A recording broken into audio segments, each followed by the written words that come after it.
اور جب میں اس دنیا سے جا رہا ہوں گا تب بھی میرے آخری جملے اور آخری بول امت کی کوڑھن اور فکر پر ہوں گے۔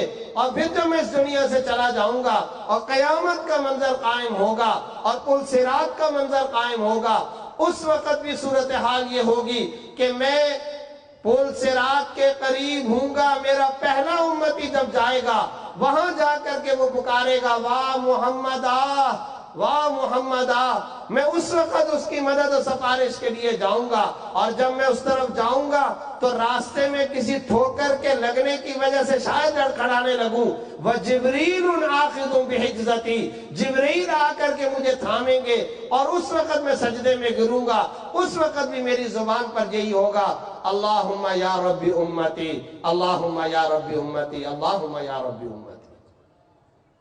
یہ بقیع کے قبرستان میں حضرت عائشہ اور رسول اللہ صلی اللہ علیہ وسلم کا مکالمہ ہے۔ اب بحیثیت ایک ناقص طالب علم ہونے کے مجھے محاسبہ کرنا ہے، بحیثیت ایک امام مسجد، ایک عالم، ایک مفتی، ایک شیخ الحدیث، ایک دینی رہبر و رہنما، میں اپنا تجزیہ کروں، آپ تجزیہ کریں، میرے مدارس کے طالب علم بھائی تجزیہ کریں، ہم تو طلبہ ہیں۔ ہر عالم کو اس بات کا محاسبہ اور تجزیہ کرنے کی ضرورت ہے، کیا مجھے اپنے اہل محلہ کی یہ کوڑھن حاصل ہے؟ کیا میں امت کی اس فکر کے کا حامل ہوں؟ کیا عالم اسلام کے حالات امہ کی مجموعی صورتحال پر میری بھی راتوں کو کچھ سسکیاں نکلتی ہیں؟ کیا میں بھی آنکھوں سے آنسو بہاتا ہوں؟ کیا میرے اندر بھی ہچکیوں کا یہ جذبہ ہے؟ اور کیا فارس، شام و یمن، کوفہ و عراق سے اگر کوئی تکلیف دہ خبر کسی مسلم ماں کی، کسی مسلم بہن کی، کسی مسلم نوجوان کی اگر ملتی تو مدینہ میں سرکار دو عالم صلی اللہ علیہ وسلم اور آپ صلی اللہ علیہ وسلم کے قریبی رفقا اور یہ حضرت فاروق اعظم اور ان کی فاروقی افواج تڑپ اٹھا کرتی تھی، کیا یہ دینی قلبی کوڑھن کے فکری جذبات میرے اندر آج موجود ہیں؟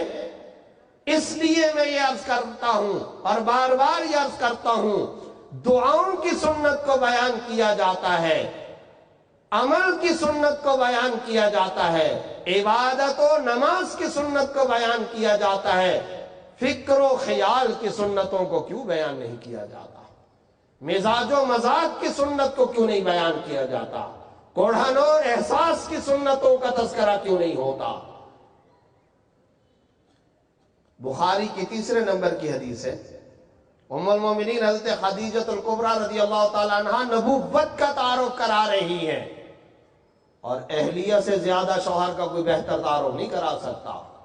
علامہ سید سلیمان ندوی رحمۃ اللہ علیہ نے لکھا ہے، نبی کے حقانیت کے دلائل میں ایک دلیل یہ لکھی ہے، بیوی نہیں مانا کرتی، بیوی شوہر کی بزرگی کی قائل نہیں ہوا کرتی آسانی کے ساتھ، اس کے سامنے شوہر کے سارے حالات ہوتے ہیں، نجی بھی، خفیہ بھی، اعلانیہ بھی۔ پر سرکار دو عالم صلی اللہ علیہ وسلم کی نبوت کی حقانیت کی ایک دلیل بھی یہ ہے، خواتین میں سب سے پہلے اگر کسی نے اسلام قبول کیا ہے تو وہ ام المومنین حضرت خدیجہ الکبریٰ، اور یہ تعارف کرا رہی ہیں سرکار دو عالم صلی اللہ علیہ وسلم کا، 10 باتوں کی شہادت دی ہے، 10 کی۔ اور یہ کون سا موقع تھا؟ سب نے وہ واقعہ بڑا مشہور سن رکھا ہے، غار حراء، پہلی وحی، تشریف لاتے ہیں اور آ کر کے فرماتے ہیں کہ بہت بڑی ذمہ داری مجھے دی گئی ہے، انی خشیت علی نفسی، مجھے ڈر ہے کہ شاید میں دنیا سے ہی نہ چلا جاؤں۔ اب حضرت خدیجہ بولتی ہیں اور ارشاد فرماتی ہیں، کلا واللہ لا یخزیک اللہ ابدا، یا رسول اللہ کبھی اللہ آپ کو ناکام نہیں کرے گا، انت تصل الرحم، تکسب المعدوم، تحمل الکل، تقری الضعیف، تعین علی نوائب الحق۔ آپ بے روزگاروں کو روزگار پر لگاتے ہیں، آپ مہمانوں کی خاطر تواضع کرتے ہیں، آنے والے ڈیلیگیشنز اور وفود کا اکرام و احترام کرتے ہیں، فقراء، مساکین، یتیموں کے آپ منبع، ملجا، مرکز، ٹھکانہ ہے، حق کا ساتھ دیتے ہیں۔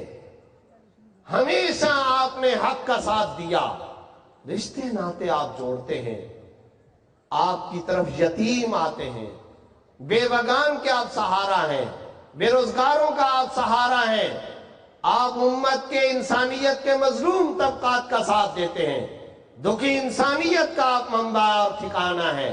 اب یہ 10-12 باتوں کی شہادتیں حضرت خدیجہ دے رہی ہیں۔ بس جب ہم یہ پڑھتے ہیں العلماء ورثۃ الانبیاء، علماء انبیاء کے وارث ہیں، تو وراثت ایک چیز میں نہیں ہوتی ہے، ترکہ منتقل ہوتا ہے تو پورے کا پورا منتقل ہوتا ہے، وراثت آگے شفٹ اور ٹرانسفر ہوتی ہے تو پورے کے پورے، یہ نہیں ایک پلاٹ میں وراثت ہوگی دوسرے مکان میں وراثت نہیں ہوگی۔ کپڑوں میں ترکہ اور جائیداد کا حکم ہوگا اور پلاٹ کے اندر نہیں ہوگا، زیور کے اندر ہوگا، نقدی کے اندر نہیں ہوگا، ایسا نہیں ہے۔ مورث کی وراثت جب ورثاء کی طرف جاتی ہے تو تمام کی تمام چیزوں میں وراثت منتقل ہوتی ہے۔ آج اعمال اور عبادت کے اندر ہمارے خواص اہل علم ہو یا ہمارے دعوت کے کام سے منسلک افراد ہو یا ہمارے اہل علم و دانش افراد ہو، کچھ نہ کچھ اگر ہم یہ سمجھتے ہیں عبادت کے اندر، پھر علم کے اندر، پھر سنن کے اندر، پھر سنن عبادت کے اندر تو وراثت ہے، مگر ضرورت اس بات کی ہے نبوی مزاج کو زندہ تابندہ کیا جائے، اس فکر اور کڑھن اور احساس کو زندہ تابندہ کیا جائے۔ میں اگر امام مسجد ہوں، حدیث بخاری کے اندر یہ آ رہا ہے کہ میں بے روزگاروں کا سہارا بن رہا یا نہیں بن رہا، میرے محلے میں یتیم بچوں جتنے رہتے ہیں ان کی فہرست میرے پاس ہے؟ کیا میرے محلے، ٹاؤن، علاقے، کمیونٹی، برادری، قبیلے کے اندر جتنی بے وگان ہے ان کی لسٹ میرے پاس موجود ہے؟ کیا میں رفاہی سوچ رکھتا ہوں؟ کیا فلاحی سوچ رکھتا ہوں؟ کیا سماجی خدمت میں کرتا ہوں؟ ایک عالم دین امام مسجد سوچتا ہے میرا یہ کام نہیں۔ حضرت خدیجہ تو یہی باتوں کی گواہی دے رہی ہیں، وہ تو یہی سیرت طیبہ کے گوشے اجاگر کر رہی ہیں۔ ہم نے یہ کام کب سے سیکھ لیا کہ مسجد میں آئیں، نماز پڑھائیں، بغڑی دروازے سے واپس چلے جائیں، کسی سے میل جول نہ ہو، گھر، علاقے، خاندان، کمیونٹی، برادری، ٹاؤن، علاقے کے مسائل سے، دنیا کے مسائل سے، پھر عالم اسلام کے مسائل سے، پھر امہ کے مسائل سے ہمیں سروکار نہ ہو، یہ قطعاً نبوی فکر و مزاج سے ہم آہنگ نہیں ہے۔ یہ کبھی نبوی فکر اور مزاج نہیں ہو سکتا۔ صرف اور صرف عبادات کافی ہوتی تو پھر 22,31,050 مربع میل پر فاروق اعظم اور ان کی افواج کیا کرنے جا رہی تھی؟ ربعی بن عامر ایران کے کمانڈر ان چیف کو کیوں مخاطب ہو رہے تھے اور سعد رضی اللہ تعالیٰ عنہ کیوں فرماتے تھے، اور ربعی کا یہ جملہ کیوں تاریخ کے سنہری حصے کے اندر آج بھی محفوظ ہے؟ خرجنا لنخرج العباد من عبادت العباد الى عبادت رب العباد۔ ہم نہیں آئے ہیں تشکیل ہوئی ہے، ہم نہیں آئے حجت الوداع کی تشکیل پر آئے ہیں، ہم نہیں آئے، ہمیں بھیجا گیا ہے، اور آئے اس لیے ہیں بندوں کو بندوں کی بندگی سے نکال کر بندوں کے رب کی بندگی کی طرف منتقل کر دیں۔ اس تشکیل نبوت پر آئے ہیں، اس تشکیل فاروقی پر آئے ہیں۔ شرحبیل بن حسنہ رضی اللہ تعالیٰ عنہ، حضرت حذیفہ ہوں، حضرت خالد بن ولید ہوں، اور دمشق کے اندر پہنچنے والے 11,500 صحابہ کرام ہوں، ایک ہی ان کا سرمایہ تھا، فکر نبوت، مزاج نبوت، نبوی کڑھن، اور اسی نبوی کڑھن نے قبرستان آباد کروائے ہیں۔ اسی نبوی فکر نے پوری دنیا کے اندر دشت و دشت ہیں، دریا بھی نہ چھوڑے ہم نے، بحر ظلمات پہ دوڑا دیے گھوڑے ہم نے۔ 9,500 قبریں مدینہ کے بقیع کے اندر ہیں، افغانستان تک صدیق اکبر کی آل اولاد پہنچتی ہے، ترکی کے اندر ابو ایوب انصاری پہنچتے ہیں، حضرت اسما، حضرت حفصہ بنت عمر نبی کی اہلیہ حضرت عمر رضی اللہ تعالیٰ عنہ کی بیٹی دمشق کے اندر مدفون ہے، بلال حبشی دمشق کے اندر مدفون ہے، ثعلبہ خشنی دمشق کے اندر مدفون ہے، حضرت خالد بن ولید حمص کے اندر مدفون ہے، عمر بن عبدالعزیز کا پورا سلسلہ، بنو امیہ کے سارے صحابہ کرام کا ایک طویل سلسلہ مزہ کے اندر دمشق کے جوار اور پڑوس کے اندر موجود ہے۔ یہ پوری دنیا میں صحابہ کرام کے تحرکات کیا بتا رہے ہیں؟ کون سی وہ چیز تھی جس نے راتوں کو ان کی نیندیں اڑائی ہیں؟ کون سی وہ چیز تھی جس نے قبیلہ چھوڑوایا، جس نے اپنے علاقے چھوڑوائے؟ کون سی وہ چیز تھی جس نے ان کے وطن ان سے چھوڑوائے، جس نے ان کو دیار غیر میں جا کر کے کہاں اندلس ہے، کہاں غرناطہ ہے، کہاں الحمرہ ہے؟ حضرت عبداللہ بن رواحہ میں دیکھ کر کے عمان، اردن، آج بھی 4.5 گھنٹے کی فلائٹ ہے۔ زید بن حارثہ، جعفر طیار، عبداللہ بن رواحہ، اوس بن قاسم تاجکستان اور قازقستان کے اندر، ان سب صحابہ کو ایک ہی چیز، ایک ہی سرمایہ، ایک ہی اثاثہ ان کے پاس تھا اور ایک ہی مشن تھا، اور وہ مشن فکر نبوی، مزاج نبوت، نبوی کڑھن، نبوی احساس، جس نے صحابہ کو بھی، صحابیات کو بھی اپنے وطن میں نہیں رہنے دیا۔ پھر یہ تحرکات قائم ہوئے اور پوری دنیا کو اسلام کے زیر نگین لا کر کے کھڑا کر دیا۔ صرف اور صرف اس کے پیچھے جو اسپرٹ تھی، جو روحانیت تھی، جو روح تھی، جو فلسفہ تھا، جو طاقت تھی، وہ تھا نبوی مزاج، وہ تھی نبوی فکر کی میراث، اور وہ تھی نبوی کڑھن، اور وہ تھی نبوی احساس کا دل دماغ کے اندر بسا ہوا، رچا ہوا جذبہ۔ اس جذبے کو آج اہل علم کے اندر زندہ کرنے کی ضرورت ہے، اس جذبے کو پیدا کرنے کی ضرورت ہے۔ اس لیے بیانات ہوتے ہیں، تقاریر ہوتی ہے، اور ان بیانات میں کہا جاتا ہے کھانے کی سنت یہ ہے، ان میں کہا جاتا ہے رات کے وقت عبادت کی سنت یہ ہے، مگر خدا کرے یہ دل کا جذبہ ہمارے اندر پیدا ہو۔ شیخ الحدیث حضرت مولانا زکریہ صاحب رحمۃ اللہ علیہ علماء کی ایک مرتبہ مجلس کے اندر بیٹھے ہیں، علماء میں سے کسی نے پوچھا حضرت میٹھا پہلے کھانا سنت ہے یا کرارا پہلے کھانا سنت ہے؟ بعض لوگ کہتے ہیں کھانا کھانے کے بعد میٹھا کھایا جائے اور یہ سنت ہے۔ حضرت سے پوچھا ان سے زیادہ کون حدیث کا ماہر اور شمائل کا ماہر، بخاری کے شارح؟ حضرت سر جھکائے نیچے بیٹھے۔ دوبارہ سوال ہوا، اب جب حضرت نے سر اٹھایا تو آنکھوں کے اندر آنسو تھے۔ فرمایا چھوڑو میٹھے اور کرارے کو، فقر و فاقہ کرنا سنت ہے، فاقے کرنا سنت ہے، رونا سنت ہے، یہ آنسو لانا یہ سنت ہے، یہ بے چینی یہ سنت ہے۔ اور آج ہمارے اہل علم و دانش سے بھی یہ چیز اٹھتی چلی جا رہی ہے۔ اس کے لیے میں اپنے طالب علم بھائیوں سے ایک درخواست کرتا ہوں، اور یہ وہ درخواست ہے، اساتذہ یا علماء نہیں، وہ مخاطب جو ہمارے طلبہ یہاں زیادہ نظر آ رہے ہیں، حضرت مولانا سید ابو الحسن علی میاں ندوی رحمت اللہ علیہ کی کتب کا مطالعہ فرمائیے۔ منصب نبوت اور اس کے عالی مقام حاملین پڑھیے اس کو۔ ماذا خسر العالم بانحطاط المسلمین، اس کا مطالعہ کیجئے۔ مغرب سے کچھ صاف صاف باتیں، اس کا مطالعہ کیجئے۔ نبی رحمت کا مطالعہ کیجئے، رحمت للعالمین کا مطالعہ کیجئے۔ اور تحفے کے طور پر اپنے طالب علم بھائیوں کو ایک کتاب کا نام بتاتا ہوں، مختصر کتاب، چھوٹی کتاب، مگر پڑھیے۔ پھر کہتا ہوں پڑھیے، پھر رک کر کے کہتا ہوں پڑھیے، اور بار بار پڑھیے۔ علامہ سید سلیمان ندوی رحمت اللہ علیہ کے ہندوستان کے اندر مدراس یونیورسٹی میں 7 خطبات ہیں۔ نبی اکرم سرور دو عالم صلی اللہ علیہ وسلم کا کاملیت کا پہلو، اکملیت کا پہلو، عملیت کا پہلو، تاریخیت کا پہلو، اور اس میں جو انہوں نے کمپٹیشن آف ریلیجنز بیان کیا، اور اس میں رسول اللہ صلی اللہ علیہ وسلم کی جس انداز میں سیرت کو بیان کیا ہے، ایک ایک طالب علم کا فرض ہے اس کا مطالعہ کرے اور بار بار مطالعہ کرے۔ کتاب کا نام ہے خطبات مدراس۔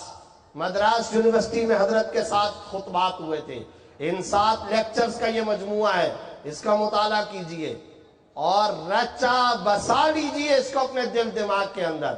انتہائی اہم ترین کتاب ہے۔ اللہ تعالیٰ مجھے اور آپ کو اس کی توفیق عطا فرمائے۔ جو عام ہمارے نمازی حضرات، عام برادران اسلام بیٹھے ہیں، ان کی خدمت میں یہ عرض کرتا ہوں، نبی صلی اللہ علیہ وسلم کی سیرت طیبہ کے بہت سارے گوشے ہیں۔ ریاست مدینہ کا نظم و نسق، جہاد کا پہلو، تعلیم کا پہلو، تدریس کا پہلو، تبلیغ کا پہلو، آپ صلی اللہ علیہ وسلم کے غزوات و سرایا کا پہلو، اسفار کا پہلو، تجارت کا پہلو، تعلیم و تربیت نبوی کا پہلو، سارے کے سارے پہلو وہ ہیں جس پر تفصیلی کتب لکھی گئی، تفصیلی خطبات و بیانات و تقاریر ہو سکتے ہیں، مگر کراچی کی سڑکوں پر، پاکستان کی سڑکوں پر، دنیا کی سڑکوں اور دنیا کے سماج و سوسائٹی میں آج اگر اخلاق نبوی کا پہلو نافذ کر دیا جائے، وہ اخلاق جسے سورہ قلم آیت نمبر 4 میں اللہ نے بیان فرمایا وَإِنَّكَ لَعَلَىٰ خُلُقٍ عَظِيمٍ، اے محمد صلی اللہ علیہ وسلم بے شک آپ اخلاق و کردار کی بلندی پر فائز ہیں۔ اخلاق نبوی صرف اور صرف اس گوشے کو اگر آج دنیا میں نافذ کر دیا جائے، ہمارے سماج اور معاشرے کے 99% مسائل خود بخود حل ہو جائیں گے۔ ان اخلاق نبوی کو عدلیہ میں، مقننہ میں، ریاستی اداروں میں، سڑکوں پر، شاپنگ سینٹروں میں، مالز میں، کچہریوں میں، بازاروں میں، روڈوں پر، مکاتب میں، مدارس میں، اپنی گلیوں میں، اپنے محلوں میں انہیں زندہ کرنے کی ضرورت ہے۔ اور یاد رکھیے انہی اخلاق نبوی کا یہ کرشمہ تھا کہ یہ پوری دنیا زیر نگین اسلام آئی ہے۔ آج بھی اس کے اندر وہ اسپرٹ اور طاقت موجود ہے، آج بھی موجود ہے۔ اور اگر تجربہ کرنا ہو تو تجربہ بھی کر لیجئے کبھی۔ لائن لگی ہوئی ہوتی ہے اور اس لائن کے اندر کیا ہوتا ہے، ہر آدمی بجلی کا بل جمع کرانے کے لیے، کوئی چیز حاصل کرنے کے لیے کیو کے اندر لائن پہ لگا ہوا ہے۔ اب وہ جب لگا ہوا ہے نا تو ہر آدمی کوشش کرتا ہے کہ یہ جو اس وقت بندہ ہے تو میں اس سے آگے چلا جاؤں، ادھر سے بھی ادھر سے بھی، وہ بھی کوشش کر رہا ہے، یہ بھی کوشش کر رہے ہیں، یہ کھینچا تانی کا ماحول ہے۔ تجربہ کر لیجئے، میں نے بھی کیا ہے، آپ بھی کریں، بہت مزہ آئے گا، بڑا لطف آئے گا، انجوائے کریں گے آپ۔ این اس وقت جب اگلا بندہ دائیں بائیں سے آگے بڑھنے کی کوشش کر رہا ہو، آپ ذرا سائڈ پر ہو جائیں اور کہیں جی آپ آگے آ جائیں گے۔ دیکھیے وہ اگلا بندہ اگر باضمیر ہوگا کیسے پانی پانی ہوتا ہے، فوراً وہ آپ کو اشارہ کرے گا نہیں نہیں آپ آگے ہو جائیے۔ روڈ پر جا رہے ہیں نا، گاڑی ہے، آپ چلا رہے ہیں، وہ والا ساتھ والا بھی ہے، آپ کوشش کر رہے ہیں کہ میں آگے جاؤں، وہ کوشش کر رہے ہیں کہ میں آگے جاؤں، اور بڑبڑا بھی رہے ہیں اور شیشہ بند ہے، کوئی نہ کوئی گالم گلوچ بھی کر رہے ہیں۔ این اسی وقت میں رک جاؤ، رک جاؤ اور ایسے ہاتھ سے اشارہ کرو کہ آپ آگے جائیے، پھر ذرا دیکھیے کہ اس کا ریئیکشن کیا ہوتا ہے۔ یقیناً وہ آپ سے کہے نہیں نہیں نہیں میں رکتا ہوں، آپ آگے جائیے۔ آج بھی خدا کی قسم انہیں ایثار والے اخلاق نبوی میں قوت موجود ہے، آج بھی طاقت موجود ہے۔ بیان کرنے کے لیے تو بہت آسانی کے ساتھ ہم بیان کرتے ہیں کہ رسول اللہ صلی اللہ علیہ وسلم کے اخلاق عظیمہ یہ تھے، جو پتھر مارتا پھول برساتے، جو گالی دیتا دعائیں دیتے تھے، جو زیادتی کرتا تھا احسان کا معاملہ فرماتے تھے۔ عمل ہم نے کب کیا ہے؟ اخلاق نبوی، خدا کی قسم صرف اور صرف یہی ایک پہلو نافذ ہو جائے، ہمارے بے شمار مسائل حل ہو جائیں۔ اور یہ یاد رکھیے یہ ہر ایک کا مسئلہ ہے، یہ صرف اور صرف عوام مخاطب نہیں ہے، ہر ایک اس کا محتاج ہے، ہر ایک کو اس کی ضرورت ہے۔ صرف اور صرف ذرا ہم اس طرح متوجہ ہو جائیں۔ بڑی آسانی کے ساتھ شمائل ترمذی کے اندر ہم یہ حدیث پڑھتے ہیں، جب بھی کوئی شخص آپ صلی اللہ علیہ وسلم کے پاس آتا، مصافحہ کرتا، ملتا، جب تک وہ اپنی بات پوری کر کے ہٹ نہ جاتا، از خود چلا نہ جاتا، آپ صلی اللہ علیہ وسلم مکمل سرتاپا اس کی طرف متوجہ ہوتے۔ بیان کر لیا میں نے، آپ نے سن لیا، خنجر چل جائیں گے اس سنت پر عمل کرنے کے لیے، آرے چلیں گے سینے پر. کوئی مصروف آدمی، ہر وقت لوگ سلام کر رہے ہیں، مل رہے ہیں، بات کر رہے ہیں، ایک آ رہا ہے دوسرا آ رہا ہے. کوئی دنیا میں کیا مصروف ہوگا جو رسول اللہ صلی اللہ علیہ وسلم مصروف تھے؟ آپ صلی اللہ علیہ وسلم سے زیادہ مصروفیت کس کی ہے؟ اور حدیث سے شمائل ترمذی میں سنت کیا آ رہی ہے؟ کوئی شخص ملتا اس وقت تک چہرہ مبارک نہ پھیرتے جب تک وہ اپنی بات مکمل کر کے از خود نہ چلا جاتا. کر کے دکھائیں ذرا اس سنت پر عمل، لگ پتہ جائے گا.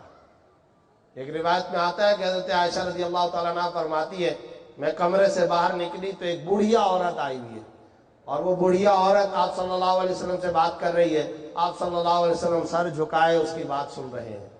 حضرت عائشہ رضی اللہ عنہ فرماتی ہیں میں نے دیکھا کوئی بڑھیا ہے اور وہ بات کر رہی ہے اور آپ صلی اللہ علیہ وسلم سر جھکائے بات سن رہے ہیں. میں اپنے کام کاج کے لیے ایک کمرے میں چلی گئی، اور جب چلی گئی تو بہت دیر کے بعد اپنا کام کاج کرنے کے باہر آئی تو وہ بڑھیا اسی طرح کھڑے ہو کر باتیں کر رہی اور آپ صلی اللہ علیہ وسلم اسی طرح کھڑے سن رہے ہیں. تو میں نے سوچا اس بڑھیا نے تو تکلیف میں ڈال دیا. دوسری مرتبہ، تیسری مرتبہ، آخرکار حضرت عائشہ رضی اللہ عنہ فرماتی ہے جب بہت دیر گزر گئی اور میں تیسری مرتبہ باہر آئی تو میں نے دیکھا کہ سرکار دو عالم صلی اللہ علیہ وسلم اسی طرح سر جھکائے کھڑے اور بات سن رہے. آخرکار میرے دل میں ارادہ پیدا ہوا جا کر کے اس بڑھیا خاتون کو منع کروں اور اسے روکوں، لیکن کچھ دیر کے بعد وہ اجازت لے کر کے چلی گئی. میں نے رسول اللہ صلی اللہ علیہ وسلم سے عرض کیا یا رسول اللہ یہ کون تھی، یہ بڑھیا خاتون کون تھی؟ آپ صلی اللہ علیہ وسلم نے فرمایا عائشہ جانتا میں بھی نہیں ہوں، بس یہ بات ہے یہ بڑھیا خدیجہ کے پاس آتی جاتی رہتی تھی، یہ ان کے پاس آتی جاتی تھی، ان سے ان کا تعلق تھا. اس تعلق کا پاس رکھتے ہوئے یہ ہے اعلیٰ درجے کے اخلاق نبوی. اس لیے اس کی کوئی جھلکی، اس کا کوئی شائبہ اور اس کا کوئی ذرہ اللہ تعالی ہم سب کو عطا فرمائے. اللہ رب العزت آج کے اس پروگرام کو امہ کے لیے نافع فرمائے، مقبول فرمائے اور اس سے ہر اعتبار سے مفید فرمائے. اللہ تعالی ہم سب کو سیرت طیبہ کے اس حقیقی فلسفے، اس حقیقی مؤثر پیغام کو اپنی زندگیوں میں رچانے بسانے اور پھر اس کے بعد دنیا میں عام کرنے کی توفیق عطا فرمائے. وآخر دعوانا ان الحمد للہ.